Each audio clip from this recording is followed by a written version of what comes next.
tin nổi, bão số 4 Nara đột ngột đứng im, Quảng Ninh đến Hải Phòng nín thở. Đêm nay, lượng mưa khổng lồ trút xuống, kéo theo chuỗi thiên tai kép. Có một điều khiến người ta bất ngờ về bão số 4 Nara không nằm ở sức gió cấp 8, cũng không phải ở những cơn giật cấp 10, mà là việc cơn bão gần như không chịu rời đi. Khi nhiều người nghĩ rằng một cơn bão sau khi áp sát đất liền sẽ nhanh chóng suy yếu hoặc lao vào bờ, Nara lại chọn một cách khác, di chuyển chậm, đổi hướng liên tục và quần thảo nhiều ngày trên vùng biển Quảng Ninh Hải Phòng. Đến 10 giờ ngày 23 tháng 8, tâm bão ở khoảng 21,2 độ Vĩ Bắc và 108,0 độ Kinh Đông trên vùng biển Quảng Ninh Hải Phòng, cách đặc khu Bạch Long Vĩ khoảng 120 km về phía Bắc. Sức gió mạnh nhất gần tâm bão duy trì cấp 8, giật cấp 10.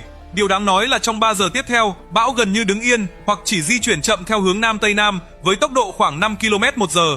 Một cơn bão đi chậm nghe có vẻ ít đáng sợ hơn một cơn bão lao nhanh vào bờ, nhưng chính sự chậm chạp ấy mới là điều khiến giới chuyên môn phải đặc biệt lưu tâm.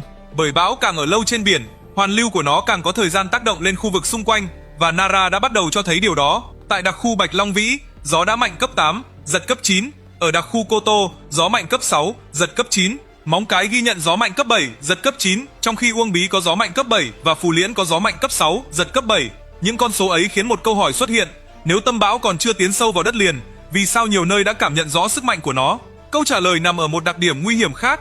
Bão không chỉ là một điểm nhỏ trên bản đồ, hoàn lưu của nó rộng và có thể tác động tới những khu vực cách xa tâm bão.